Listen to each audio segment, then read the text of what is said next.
Thank you for tuning in to the GSMC Basketball Podcast presented by the GSMC Sports Network. I am your host, Nelson, here today on this wonderful afternoon. As you can see, the sun is shining. I apologize for being late once again. I've been late a lot recently with the streams. I've been held up in meetings recently, so I apologize for that. I'm going to try my best to be on time from here on out, but first, we're going to talk about the segments that we'll talk about and cover in this show. So the first segment is going to be on JJ Redick and his coaching potential because, according to Shams, the Lakers believe something absolutely egregious, and I'm going to go further into that, but you can obviously read the title and see exactly what the problem is here.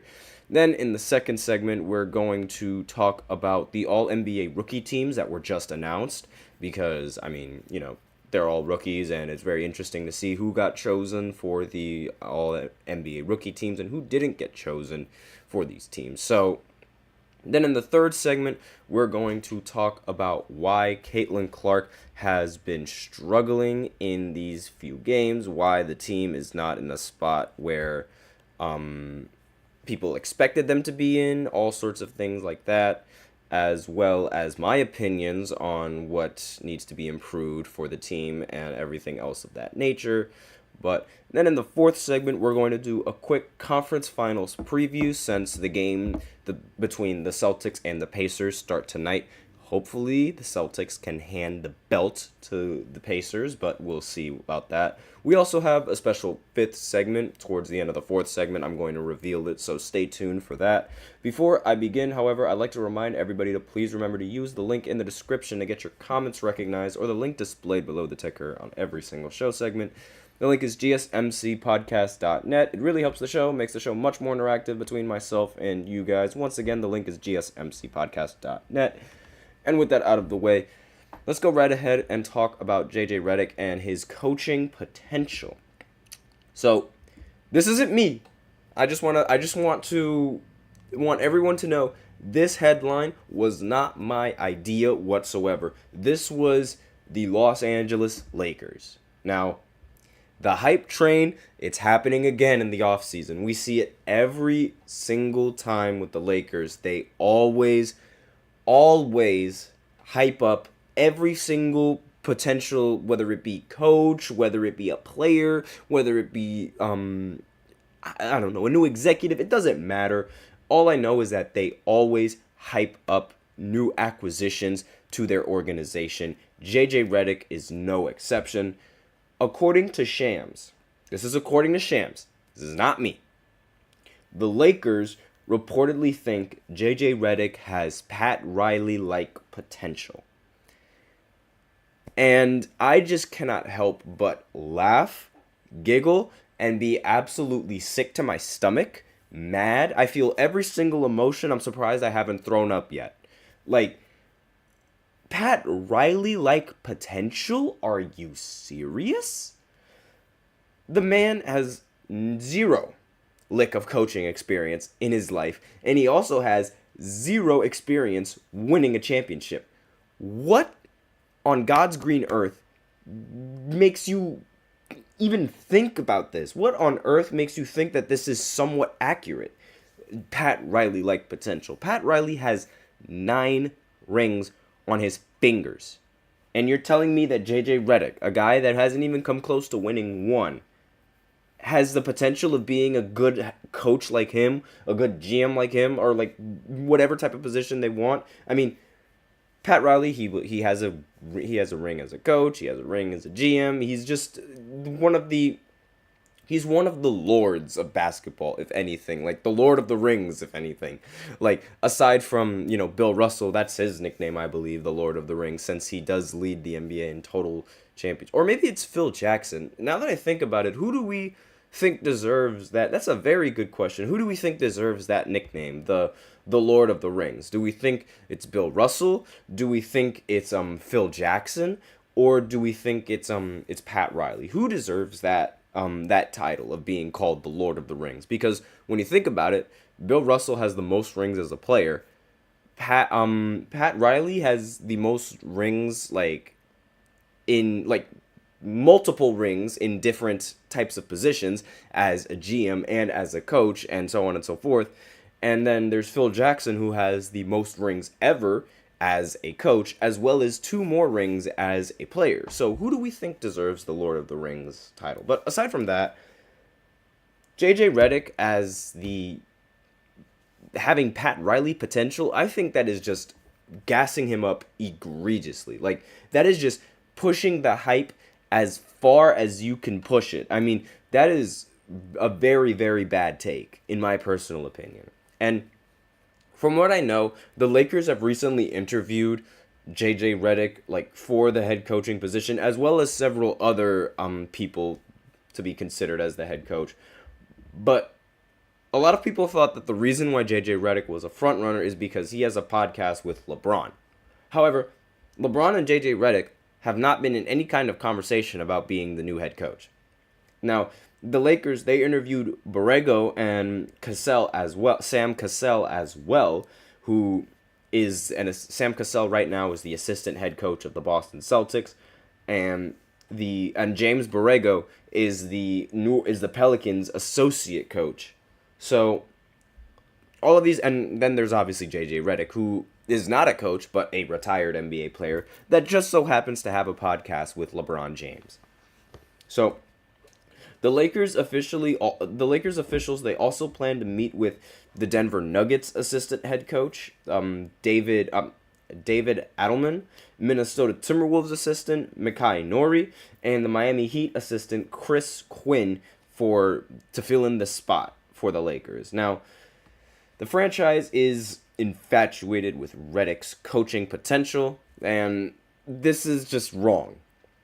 Like, saying that he's going to be a good coach, there's nothing wrong with that whatsoever.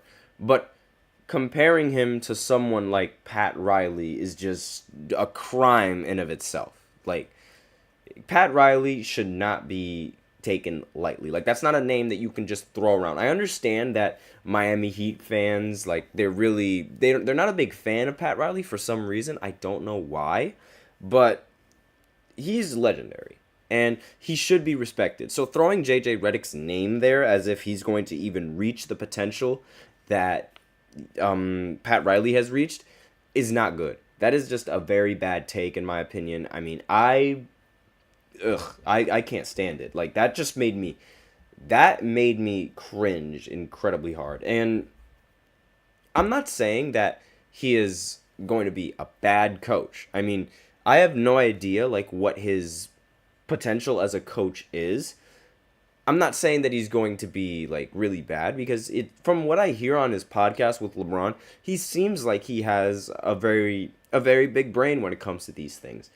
However, not entirely sure, how, podcast talk is going to translate to NBA coaching. I mean, like, I host a podcast. I don't think I'm going to be a pretty good head coach. I mean, I could definitely try and see how it works, but as an NBA head coach, I'm not entirely sure if I'm going to even be successful at that position, just because I know a little bit about basketball, and just because, granted, Redick also has a lot more of an advantage because he actually played in the modern NBA now, and he's obviously, if you play in the NBA, you have ridiculous basketball knowledge. I mean, you know the game like it's the back of your hand, and front of my hand, back of my hand. That's Jesus Christ. But regardless, like, we have no idea.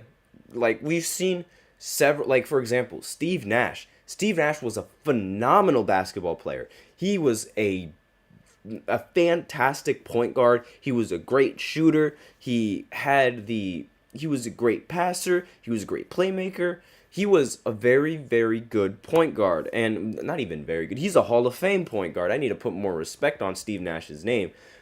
But the problem with Steve Nash was his coaching. Like, he was a very, very bad coach for the Brooklyn Nets. Believe me, I know. He was a very, very bad coach for the Brooklyn Nets. And it was odd because, seeing him as a player and, like, with the high IQ that he had as a point guard in the NBA, it would seem like he would be a very good coach, especially with Mike D'Antoni being the assistant under his belt there as well. It seemed very good. It seemed like a very, very good addition. But towards the end, it didn't pan out the way that everyone thought it would. Because Nash, his rotations were terrible. His offensive scheme was also terrible. It was literally just give Kevin Durant and Kyrie the ball, get out of the way. That's not an offensive scheme. That's not how offense works now in the NBA. You have to have a little bit more than just one or two players being able to isolate, because what happens if those isolation players aren't hitting their shots? Like in Game 2. He didn't make a single adjustment for the Nets in Game 2 when they desperately needed it, and it costed them that series. They got swept. And not only that, it also costed his job. So him being a coach, completely different than him being a player. So, same thing could apply with JJ Redick. And it's important to know that this is also the Lakers. I mean, the hype train around the Lakers is absolutely ridiculous. We see this every single time in the offseason. They hype up everybody. And then once reality hits them, they immediately slander the people that they brought. They're spoiled. It's annoying. They're all spoiled. They think every single asset they get is going to guarantee them a championship just because they have LeBron James. And it's bad. It's bad for the franchise. It's bad in general. It's horrible. Absolutely horrible. This take right here on the headline, horrible. But with that out of the way, we are out of time in this first segment. So now I will go ahead and go into the second segment where I talk about the All-NBA rookie teams. They were just announced, the first team and the second team. So I will be right back after this short break, so stay tuned. I feel like I'm losing my mind. Is everybody in the world blind? Please, Lord, give me a sign, a sign. I feel like I'm losing my mind. Is everybody in the world blind? Please, Lord, give me a sign, a sign.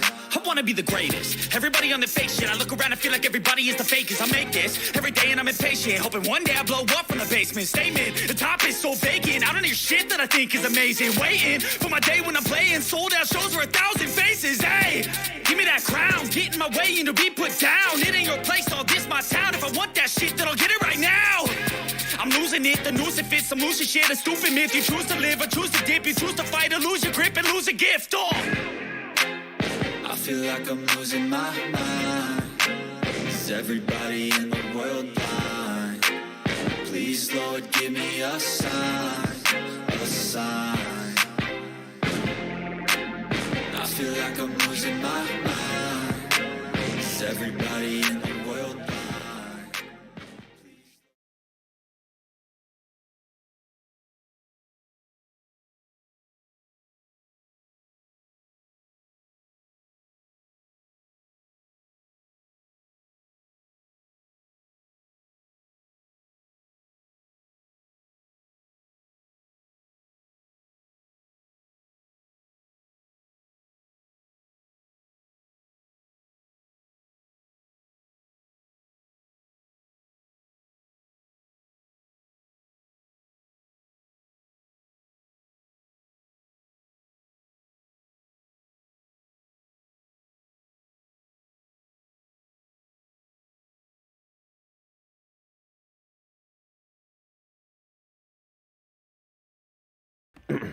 And we are back with the second segment of the GSMC Basketball Podcast presented by the GSMC Sports Network.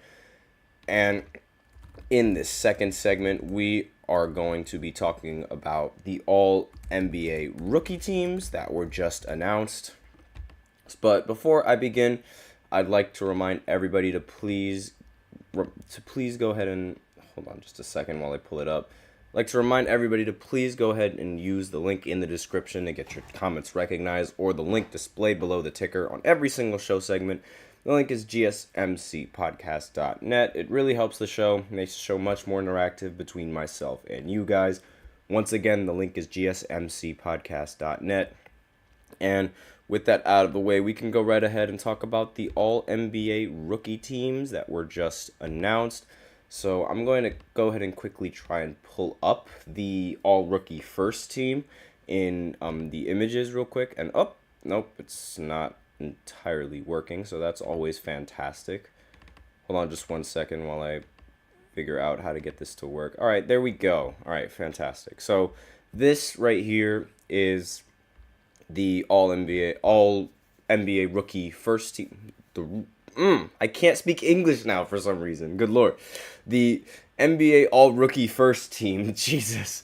Pardon me. This is the first team, and I also have the team voting results over on my phone, so that way you guys can see exactly who made the first team and who made the second team and by how much they were selected by. So, obviously, the two unanimous ones that were going to be on the first team were Chet and Victor Wembanyama. Like, absolutely zero question about those two being on the first team. They were the most popular rookies going into the year, and they've been by far the top two rookies in their draft class. Or yeah, I guess you could not really, because Chet wasn't really in their draft class because he was drafted a year before them, but he did sit out due to injury. So I don't know if I would really call him, their draft class, but he is still a rookie. It's the same thing like with Ben Simmons, how Ben Simmons was injured and this is sort of like his first official year, but at the same time this isn't really his draft class. So I mean, I guess the right term would be those two tall centers, like egregiously tall centers, they were the favorites in their rookie class. Yeah, that sounds a little bit better. And obviously, them being the favorites since the beginning, it's going to put them as the front runners of being the rookie on the all-rookie first team.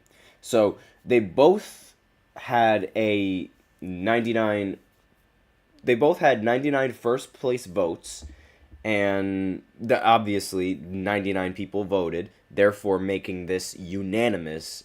They both made the all-rookie first team unanimously, and Victor Wembanyama won the Rookie of the Year unanimously, so it only makes sense. Brandon Miller, he was just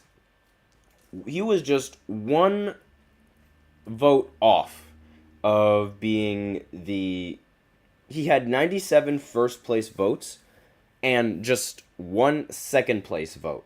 So, again, very, very close. Brandon Miller was also like in the running for Rookie of the Year, like towards the end of the season.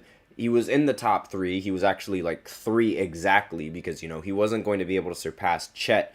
Nobody was going to be able to surpass Victor Wembanyama. It was just that simple.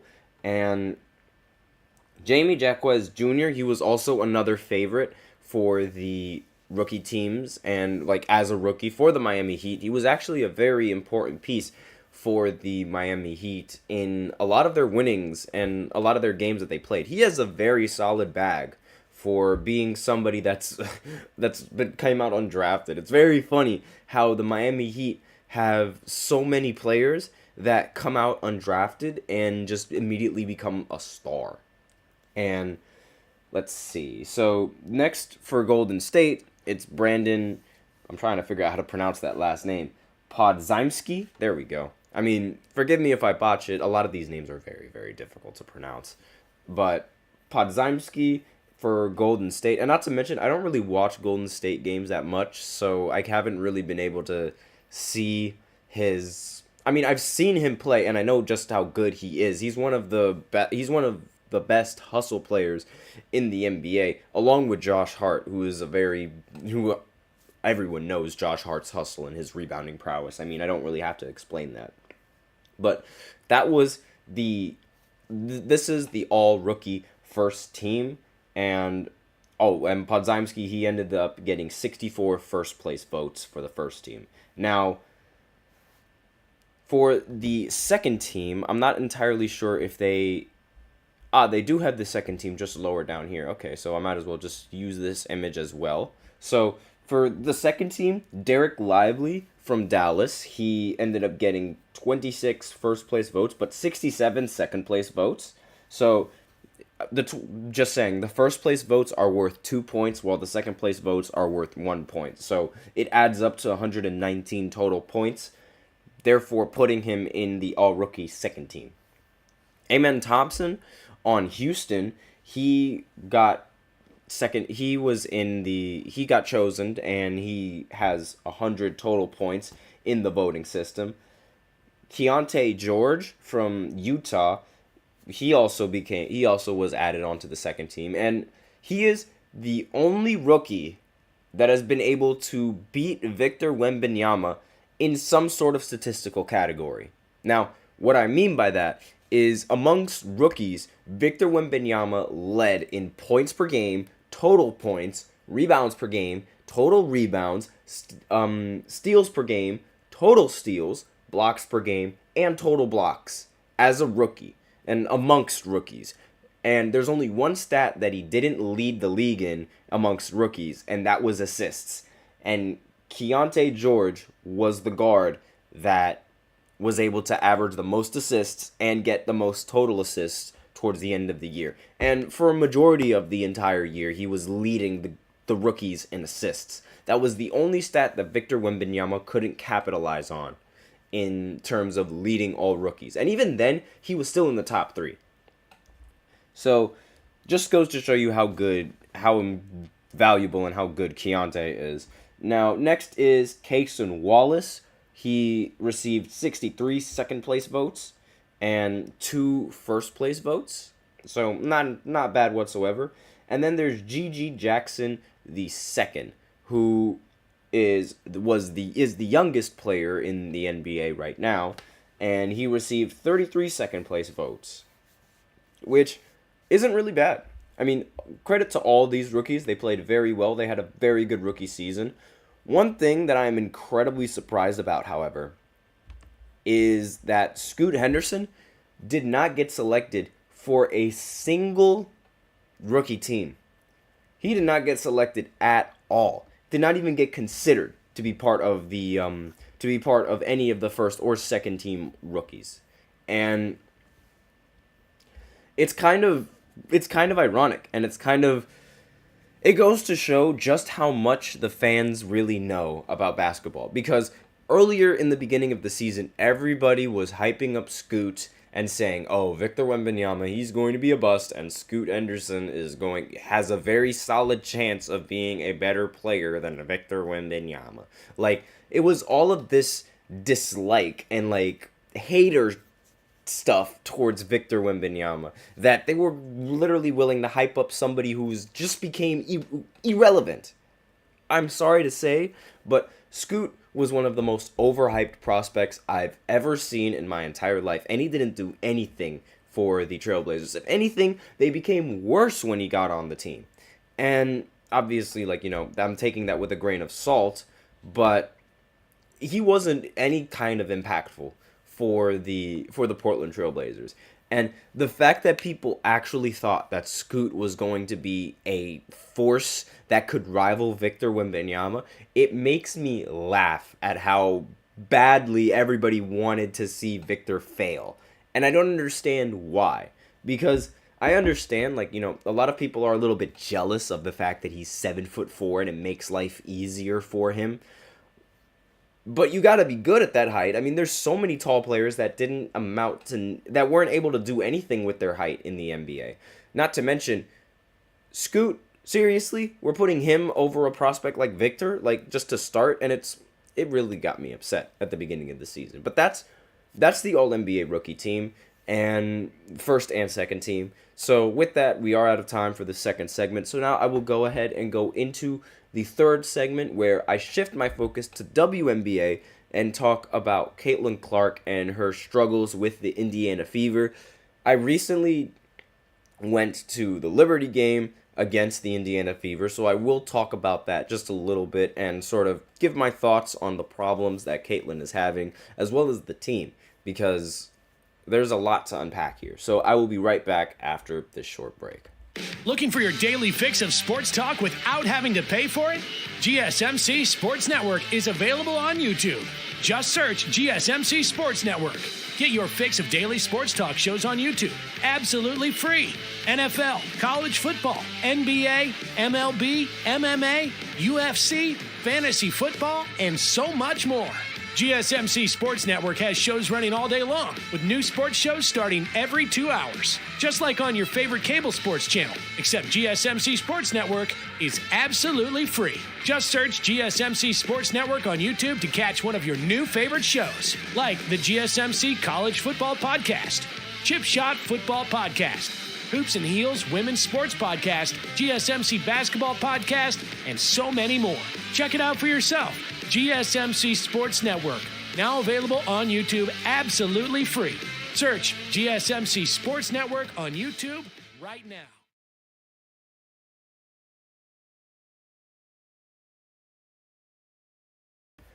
And we are back with the third segment of the GSMC Basketball Podcast, presented by the GSMC Sports Network. And in this third segment, we are going to be talking about Caitlin Clark and her recent struggles with in the WNBA and with her team, because let's face it, she's been rather, well, not she, but the team and their success has been rather underwhelming. A lot of people immediately thought, okay, Caitlin is on the team, now the team is immediately going to start winning. It's not how it works. It's not how sports works. No matter how optimistic you want to be, not everyone is going to walk into the NBA or the WNBA as a rookie and be LeBron. No one, it's not going to happen. It's the same criticism that's been thrown at for Victor Wembanyama when they talk about, oh, Victor wasn't ready and oh, the team is bad. But it's like the team is not winning, things like that. But there's a lot more to it than just, one individual player. However, I'm not going to beat around the bush and say Caitlin has played great, because she hasn't played great. And it seems a lot more difficult for her to get a bucket in this league than it is for her to get one in college.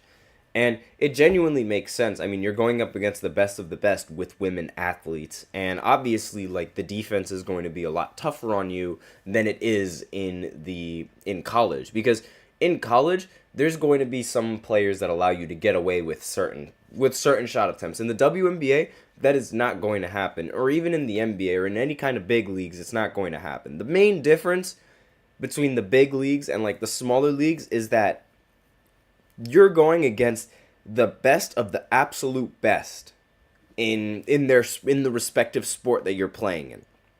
In college, you're going up against, certain people. There's a lot of good players in college, yes, but not every single one of them is going to be drafted to either the WNBA or in the NBA, regardless of whether you're looking at it from the men's side or the women's side. Not everyone is going to be a all-pro player. Not everybody is going to be a professional athlete. So when you're going up against other professional athletes, it's like the playing field is somewhat leveled for you. So you have an even competition going into the game off rip. And even then, when the team is better than you, it's even more odds. However, the biggest problem with Caitlin is not her. I'm as crazy as it sounds, it's not her. She is not the problem. She is not the reason why. Her play is not the reason why the Fever is struggling. It's her teammates. I went to the Liberty game, and watching Caitlin Clark's teammates out there on the court, I realized why she was struggling so much. It enlightened me to a sense. Not obviously I didn't get enlightened, but it opened my eyes to why she was struggling so much in these games. Because when you're looking at, highlights, it sort of skews exactly what's been going on in the game. You actually have to watch the game to understand what's going on. And with Caitlin, when I was at that Liberty game, even though I was up in the nosebleeds, I could see with my two eyes what the problem was. And the problem was her teammates. Her teammates are terrible. They have no idea what they're doing on the court. It is disgusting to me. Like what I saw them do on the court was disgusting. And I'm sorry if I sound like mean or just rude or anything like that, because these are female athletes and they are very good at their sport. So all respect to them for getting drafted, but those players, they're the exact reason why the WNBA got so much hate before Caitlyn got into this league. I'm sorry to say it, they are terrible. The rest of the team is bad, and I'll explain why, because just saying they're bad isn't enough. I'll explain why. So, Caitlin Clark, obviously, she's a guard. Guards, in today's NBA and today's WNBA, they run pick and roll offenses. Every time there's a screen set, she gets blitzed. Now, whenever you get blitzed off of a pick and roll, you have several options. Your first option is to pass to the roller as the roller slips. Or if the roller is slipping, there's going to be a weak side coming in from the corner to play help defense. That's when you make the play and pass to the corner, or pass down to the middle, and then the person down the middle passes to the corner, which gives you an open three. The Fever weren't doing that. The Fever just were not doing that at all in the game. In fact, you know what? Let me just go ahead and go back to my face so that way you could see my hands so when the screener is setting their pick, the two defenders, they're standing right, one over here and one over there. They come up and blitz the ball. And then the screener is supposed to drop down low, thus allowing, Caitlyn to make the pass down low. But the thing is, there's going to be somebody playing that lane because that pass is relatively easy to anticipate. And then, once that lane is played, you have either two options. You either, force the pass in there, or you pass to somebody who's wide open outside for the three, or something of that nature. And it'll give you an open shot almost every single time, because when you're getting doubled, chances are somebody is going to be left open. And the goal is to put yourself in a position to score where there is a point that you cannot return from if you're on the defensive side. And when she was getting blitzed, the screener refused to drop down low. Instead, the screener would just run out, farther to the three-point line where she can't shoot from out there, by the way, and just hold the ball and try to reset the play again. And I'm out here sitting that is not going to work. You got to drop down low and make a play for somebody else, because that's how you open up and create the space. They weren't doing that. They were just allowing them to blitz, and it was horrible. Not to mention, when she didn't have the ball, there was this other female guard on the team that I just despised. I didn't even know who it was. I didn't even know exactly who it was at the time. I just knew that I didn't like her at all. I just knew that I did not like her, and I was not a fan at all. Her name is Kelsey Mitchell. I'm sorry, no disrespect whatsoever. I'm sure she's a great player. She was bad. She's really, really not it. She's a ball hog. She, for being a guard, she hogs the ball a lot. And she takes some of the worst shots I've ever seen. And it doesn't amount to anything. And it infuriated me watching her play. Not to mention the rest of her team was blowing layups, blowing easy opportunities, taking terrible shots down the court. It was just bad offense all around. And it had nothing to do with Caitlyn, because Caitlyn was trying her best. The most open shot she could get on the court was a half-court bomb.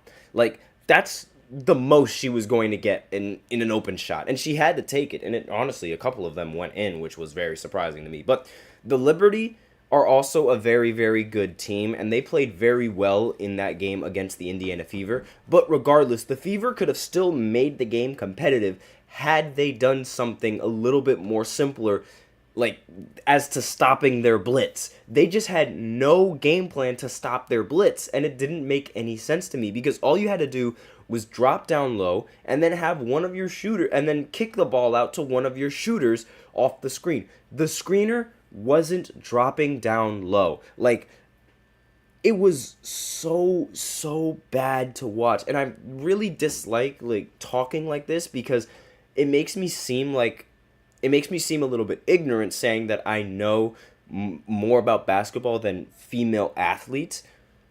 But the way they were playing, it was dumb. Like, I'm sorry, but, like, they were just making things worse. It was really dumb, and I just did not agree with that whatsoever. Like, they really need to adjust. They need to adjust their game plan, and they need to adjust their ability to get other players involved and other players open, because setting one screen and then flaring out, it's not going to do you any good. It just won't do you any good, with at least the way that she was doing it. Like, you can pop, obviously, but if the ball handler is getting blitzed, you cannot pop. You have to drop down low, because once you drop, that is going to force help and then leave somebody open. Like, that is the best type of shot you're going to get in that scenario. I mean, obviously, you have to, like, lead the blitz. Like, Caitlin Clark is going to have to lead the blitz in a different direction, so that way, you know, the shot attempt doesn't, like, they can't rotate after, you know, they're done blitzing. But you have to be aware, and they just didn't seem to be aware of the situation whatsoever. And the coach, I'm surprised the coach didn't make any kind of adjustments either with that game plan. I understand that, like, you know, the women, they can't dunk, but still, you have to go down low. And it just really frustrated me that that was the reason why they lost. And I was like, no wonder why Caitlin Clark is 0-4 in the WNBA. Her team is full of dog water. Her team is bad. Her team is not good. It was bad. It was really bad. But that's all I have to say about the Indiana Fever and Caitlin Clark's struggles in these games. The Fever, they really need to turn it around offensively with their team. It's not Caitlin's fault. It's the rest of the players' fault. They're going to let her down with every single game in the balance. I can see it now. That team is pitiful. And with that, we're going to go ahead and talk and shift our focus back to the NBA, where we give a quick conference finals preview of the games. And there's only one game that's going to happen tonight, and the next game is going to happen tomorrow. So I'll give my thoughts on, like, what I expect to happen, and who I think is going to win in the series, who I hope is going to win in the series, right after this short break, so stay tuned for that.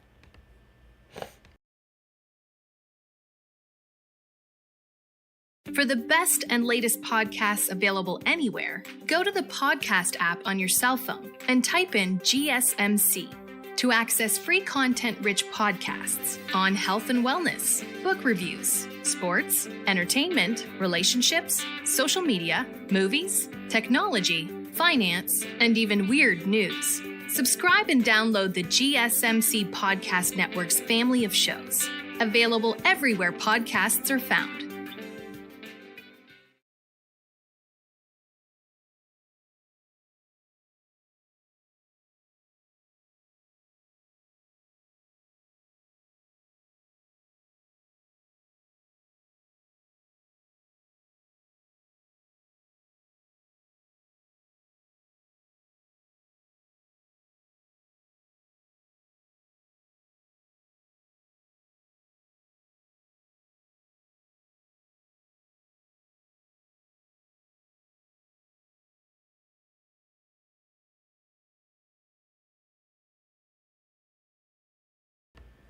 And we are back with the fourth segment of the GSMC Basketball Podcast, presented by the GSMC Sports Network. And in this fourth segment, we are going to do a quick conference finals preview, since the game is going to be happening tonight at 8 o'clock.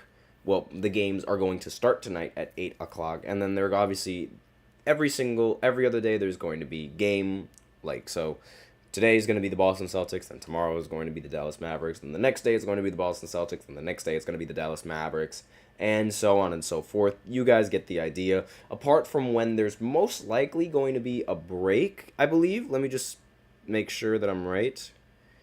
Nope, I lied. There is not going to be a break. It seems like every single one of these games is going to keep going back to back to back to back to back to back to back every single time. So we're going to be seeing a playoff game every single night, and it's going to be fantastic. I cannot wait. Every single one of these games is going to happen during prime time, so 8 o'clock, 8:30, something of that nature. It's going to be very, very fun. Can't wait to watch these series. And I can't wait for the Boston Celtics to hand the Pacers the belt in this series. I am not joking when I say this. I'm going to turn into the biggest Boston Celtics fan throughout the entirety of this playoff series, simply because the Pacers deserve to get eliminated immediately. They do not. What they did to my New York Knicks, what they did to those Knicks is a crime. It was murder. It was abuse. It was a crime. They do not deserve to be in that position whatsoever. Get them out of here, Boston. Please. Please. So, with all the bias aside, I personally think, with the way that the Boston Celtics have been playing in the playoffs, I wouldn't surprise if it's just a repeat of everything that we've seen. So, they win game 1. Then in the next game, in game 2, they lose by a lot, and now the series is tied. But then they go ahead and win the last 3 games. So far, that's been the story for the playoffs, at least in Boston's case, every single time. Against the Miami Heat, against the Cavs, the exact same story. And with this Pacers team, I really they fit the bill. The Pacers completely fit the bill to be able to do that exact same thing, because the Pacers offense, very, very, very elite. And I would not be surprised if in game 2 they're able to bounce back and win after losing in game 1. If that does happen, again, I could totally be wrong, because so far all my takes this year in the postseason, they've been utterly wrong in every single way whatsoever. In every single way, they've been wrong. So I wouldn't be surprised if I'm wrong in this take as well, but I really, really hope that I'm not. If this Celtics team is as good as the hype is around the team, I think that the Celtics are going to come out winning this series, because they have the high-powered offense as well as a very dominant defense. Drew Holiday and Derek White at the 1 and the 2. Then you have Jaylen Brown and Jason Tatum, who are also very good two-way players in their own right, as well as the possibility of getting Kristaps Porzingis back for the series, who's just he's ridiculously tall, and being tall just immediately makes you a very difficult defender to score on due to all the blocks that you can get, especially with the fact that he is a center in the NBA and a very not a very, how do I put this? He's not he's not underrated, I'd say, but then again, he's not that overrated either. He used to be a lot better on the Knicks, but now he's sort of subjugated to that role player, especially since, being on the Mavericks. But he's solid. I guess you could say he gets some of the respect he deserves, pretty solid.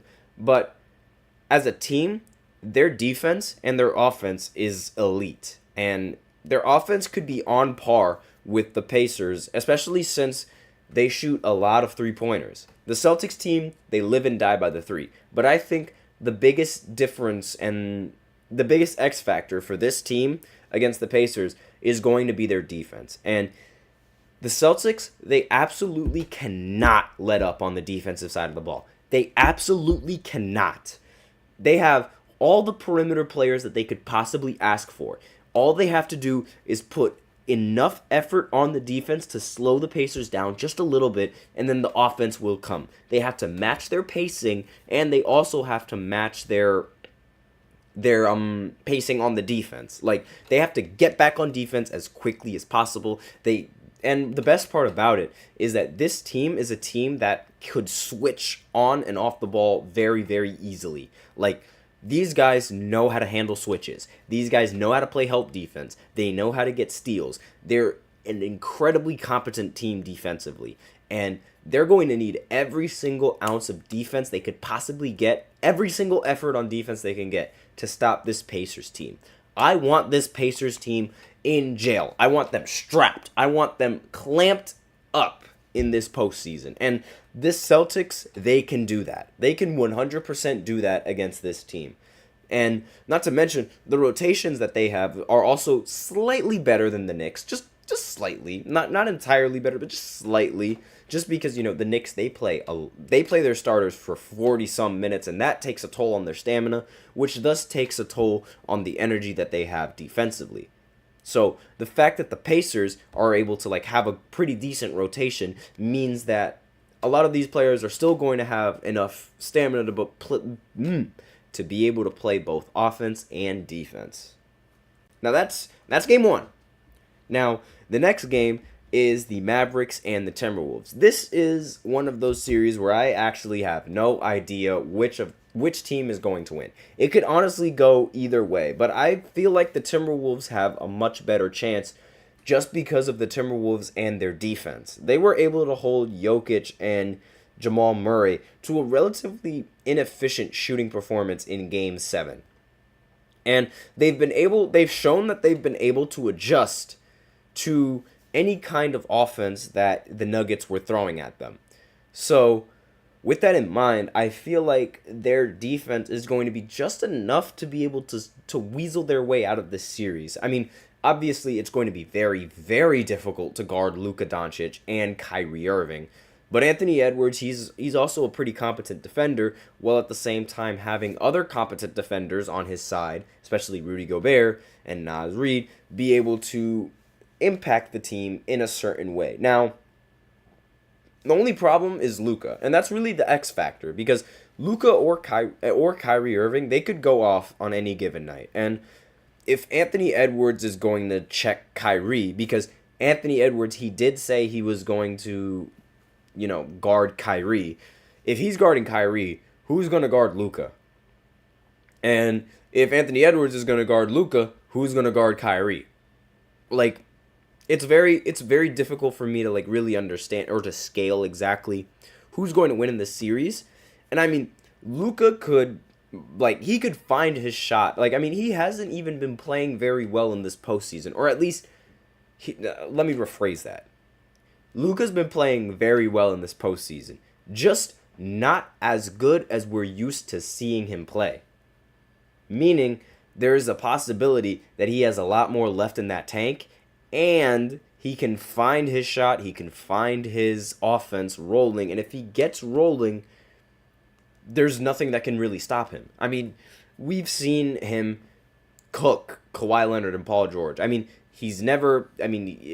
just now was he able to win against the Clippers, but before, he was absolutely, he was getting buckets on them. So, I can't really say that having a defender on Luka is going to slow him down, because he had Kawhi and Paul George, and he wasn't getting slowed down. It was really the team that was getting slowed down.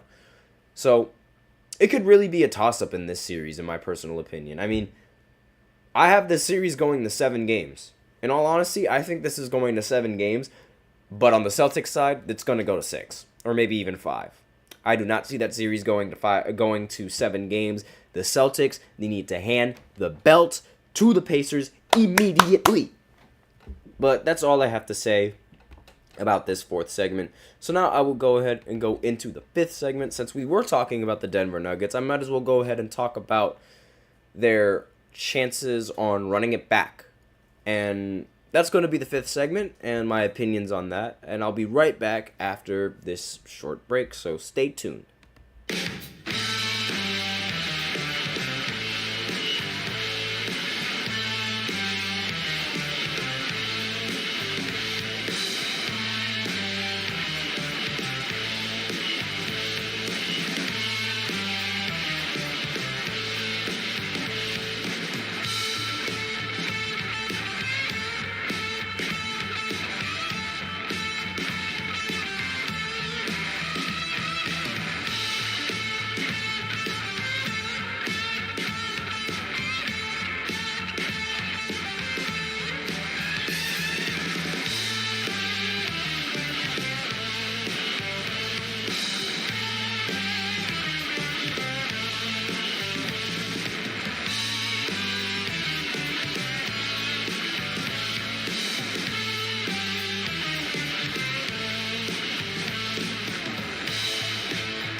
And we are back with the fifth segment of the GSMC Basketball Podcast presented by the GSMC Sports Network. And in this fifth segment, we are going to be talking about the Denver Nuggets and whether or not they should run it back. So, honestly, might as well go ahead and throw in the Knicks there as well. I didn't think I would throw in the Knicks, but if we don't have, or if there is more time, I will talk about whether I think the Knicks should run it back or if, they should just keep it the same. But the Denver Nuggets so far, they went to 7 games, and Jokic and Jamal Murray, they played very well. Like, their numbers were great, but their efficiency was not up to par to what's usually expected from them, if that makes sense. They played great, but one of the big differences in this game was that Jokic was forcing a lot of shot attempts when he usually doesn't force that many shot attempts. So forcing all of those shot attempts definitely affected their play, and it affected them winning. The game sort of turned into, like, instead of, okay, the Nuggets are just going to keep dominating, to, okay, now we have to make sure that we just keep winning the game. So just make sure you have long possessions and stall. That was sort of what the end game sort of looked like for the Nuggets. And obviously, when you have Jokic playing and shooting the ball like he was shooting the ball, you're not really going to win the game like that. He was forcing a lot of really bad shots, and the defense was also very good on him. Not to mention, Michael Porter Jr. also played relatively poorly in this game. He didn't play well at all. Like, it was not it. I'm sorry to say, it was not it for Michael Porter Jr. in those last few games, in the last stretch, and it costed them. It really did cost them. But do I think they should run it back? Yes. I think they should. Now, I'll give you my reasoning for that. Jesus, I almost dropped that. I apologize. But I'll give you my reasoning for why I think they should run it back. So, this game was decided by defense and a relatively poor performance coming in from Michael Porter Jr., as well as, Jamal and Jokic late in the stretch, just late in the game, because they had a 20-point lead, but that 20-point lead diminished, and they blew that lead. Now, it's the fact that they led. They just needed to hold on to that lead, and they would have won the series. But unfortunately, that's not what happened, and, they were able to rally. And on top of that, Anthony Edwards didn't shoot the ball that well either. It was just a collapse for this Nuggets team. And I have a feeling that it's not going to happen to them in the future. All they have to do is take this, learn from it, and then apply it into next season. I think they still have enough pieces and good enough players to be able to compete again. And all they have to do is just run it back. Because it came down to a Game 7, and they were up by 20 points, and they choked. It's just that simple. It's a choke. And whenever you choke, you can obviously run it back and prevent that choking from happening by learning from your previous mistakes. So, with that in mind, I have a feeling they're going to take this loss and they're going to better from it, and they're going to just be better in the next season and run it back again. Because, having Jokic and Jamal Murray on the roster, you're immediately a championship team in my eyes. And all you really needed in that Game 7 was for Michael Porter Jr. to hit a couple of shots. And if he would have hit a couple of shots, then the game would have definitely panned out a little bit different. So I think they should run it back with the exact same lineup that they have. If they can get other pieces and, add on to the already talented roster they have, that would be great, obviously. But I genuinely think they should run it back. Now, I might as well go ahead and talk about the Knicks as well. Do I think the Knicks have a good shot of running it back? Do I think they should run it back or not? Me personally, without Julius Randle, they need to get rid of Julius Randle right this instant. I'm not a big fan of Julius Randle. I was never a big fan of him when he was on the Knicks at the first start of his Knick career. He played horribly in his first ever postseason run, and he played just as bad in his second postseason run. I am not a big fan of Julius. I want him off the New York Knicks. What I really do want to see, Bridges on, I want to see Mikal Bridges on the Knicks. I think the Knicks and the Nets should trade and try to move Mikal Bridges to New York, to the Knicks. Because as a Nets fan, I'm not a big fan of Mikal now. I mean, I thought he was going to be the number one option for the team, but it doesn't really look like that's going to be the case. So get him out of here. Get him off the roster. I do not want him. I would love to graciously sacrifice Mikal Bridges so that way he can go play for New York and maybe have a decent chance of winning a title there in New York. Because, quite frankly, I would love to see him with his Villanova brothers again. I mean, Mikal Bridges, Jalen Brunson, DiVincenzo, and Josh Hart all on the same team yet again. That's just Villanova right there. The Villanova Knicks. I mean, that would be very fun to watch. I would love to watch all four of them be on the same team again. And not to mention the chemistry would be so much better if Mikal Bridges was on the Knicks. I mean, he would have already played with 3 of the players in the starting lineup. And then, not to mention, you add OG, who's also a relatively good defender. He could come off the bench while, for any of those star players that, any of those Villanova players that I just mentioned. And on top of that, Tom Thibodeau would love to have Mikal Bridges, who is willing to play every single NBA game and every single NBA minute that he possibly can get. He had a time where he played 83 games in the season before, and he didn't miss a single one. He is perfect for Thibs and his rotation ideas.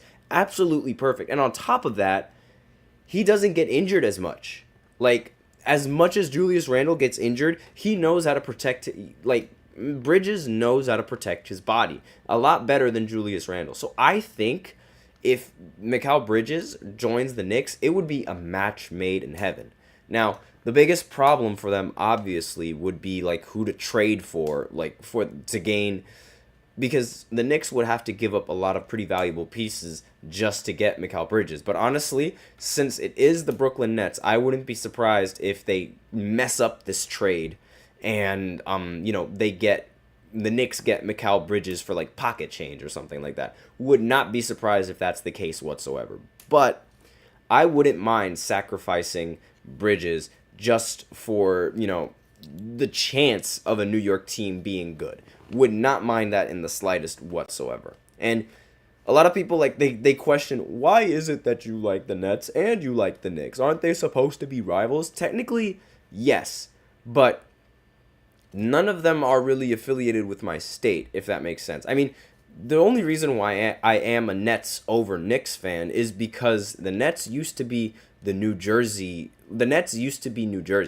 So I would rather root for that team than the New York Knicks, even though every other team I root for in every single sport is a New York team, whether it be football, aside from hockey where they actually have a New Jersey team, but whether it be football, whether it be basketball, every single team that I root for is a New York team.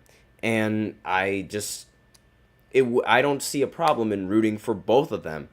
And granted, obviously, if the Nets are in the playoffs and the Knicks are in the playoffs, I am rooting for the Nets every single day of the week. But if one of them is more successful, if one of them is a little bit more successful than the other, then I'm going to root for the other successful New York team because they're closest to me. And I watch both of their games. I have the ability to watch both of their games from my TV using cable. So that's sort of my reasoning as to why I am a Nets and a Knicks fan. Granted, most of the time, I've watched, I had to watch the Knicks be absolutely horrible. I mean, they had Carmelo Anthony for a while when I was growing up watching the NBA. But it didn't really pan out that well. And then Kevin Durant and Kyrie came over to Brooklyn, and I was just like, ooh, that looks like fun to watch. So I just kept watching them, kept pulling my hair out, this, that, and the other. And I really liked the position that I was in up until, they decided to trade. I'm still, a vivid Nets fan, regardless of whether or not they're good or they're bad. But it's come playoff time where I decide to root for the New York team. I feel like that makes enough sense. But a lot of people, a lot of weirdos and a lot of fanatics are going to be like, oh, that's weird. Oh, you're not supposed to be a New York team. Nah, nah, nah, nah. This, that, and the other. But it's completely different because it's like they both stink. They're really bad. It's nothing like as much as people want to make it a rivalry, it is not the same rivalry as the Clippers and the Lakers. It's just not the same whatsoever. Like, I don't really get a similar vibe from that. I don't know. Maybe it's just me, but I don't really get a similar vibe as I get from Lakers going up against Clippers. But that's really all I have to say in this fourth segment. So I think I think the Nuggets should run it back. The Knicks, on the other hand, I feel like they need to add Mikal Bridges, and then they can run it back. I mean, they could try doing it with a healthy team before they try to get Mikal, given how they really had an unfair chance in this playoff series and in the playoffs in general. But I genuinely think that, they need to get Mikal, and if they do get Mikal Bridges, it's game over. So that's all I have for this fifth segment, and that is the end of the show. Thank you for tuning in to the GSMC Basketball Podcast, presented by the GSMC Sports Network.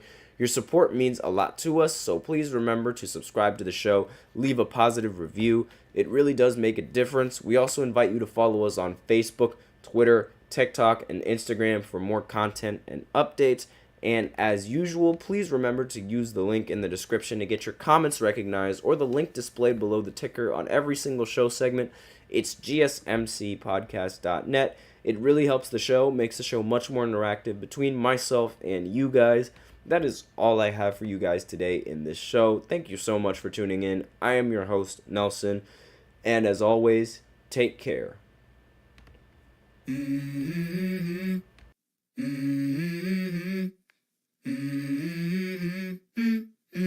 Let's go. I wake up to a little bit of drool on my pillow, feel like it's gonna be a bad day.